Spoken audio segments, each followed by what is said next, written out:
Welcome to ચેતુસ kitchen.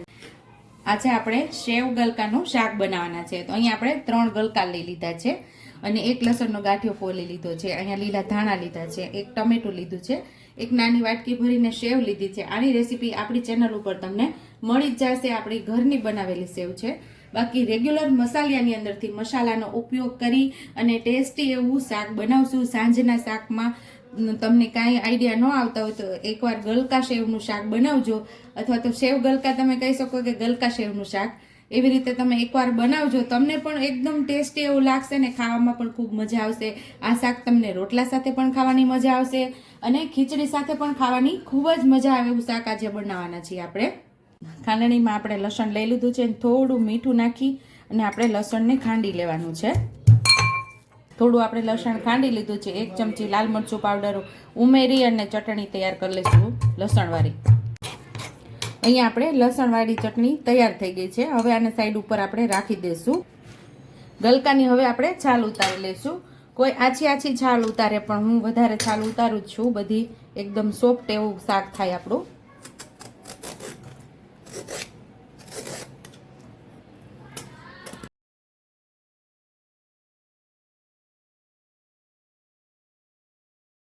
આવી રીતે નાના નાના ટુકડામાં આપણે કટ કરી લઈશું।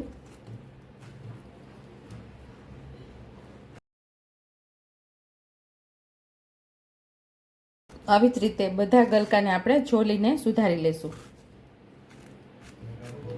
તો અહીંયા આપણે ગલકા સુધારી લીધા છે અને અહીંયા એક ટમેટું પણ આપણે જે લીધું હતું એ સુધારી લીધું છે। હવે આપણે શાકનો વઘાર કરી લઈશું। તો અહીંયા આપણે 1.5 ચમચા જેટલું તેલ ઉમેર્યું છે ને તેલને આપણે સરસ ગરમ થવા દેશું।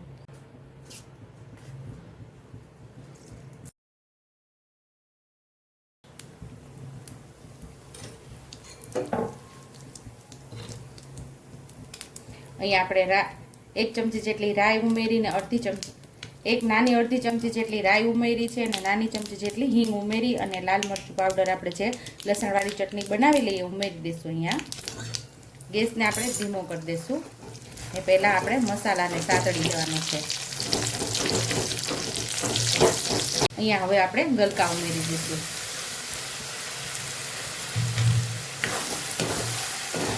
આવી રીતે લસણવાળો મસાલો ઉમેરી અને શાક બનાવશો ને તો બહુ મસ્ત એવું ટેસ્ટી શાક થશે।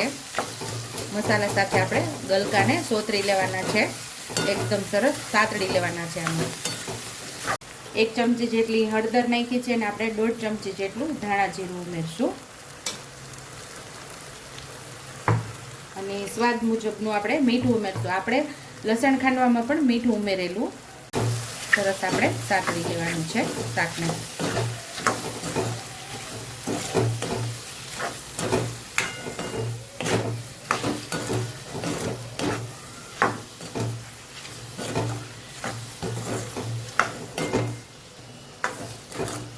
અહીંયા મસાલા સાથે આપણે સરસ શાકને સાતળી લીધું છે। તો હવે આપણે સાવ ગેસ ધીમો રાખી અને 1 મિનિટ આપણે એને પાકવા દઈશું। આપણે 1 મિનિટથી આપણું શાક પાકે છે, હવે ખોલીને આપણે જોઈ લઈશું।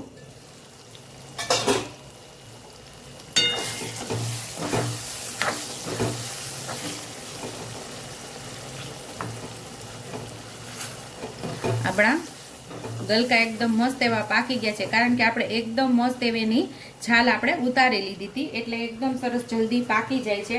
અને થોડી છાલ ઉતારો તો પાકતા વાર લાગે છે। અને તમને જમવામાં ગલકાના શાકમાં ક્રન્ચી સ્વાદ જોતો હોય તો તમારે આછી છાલ ઉતારવાની। એક ટમેટું આપણે ઉમેરી દઈશું।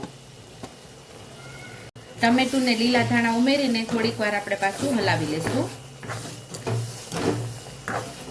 અહીંયા હવે આપણું શાક સરસ પાકી ગયું છે। તો હવે અડધા ગ્લાસ જેટલું આપણે આમાં પાણી ઉમેરવાનું છે, કારણ કે આપણે થોડો રસો કરવાનો છે, કારણ કે એમાં સેવ ઉમેરવાની છે એટલા માટે। તો અહીંયા આપણે અડધા ગ્લાસ જેટલું પાણી ઉમેરશું।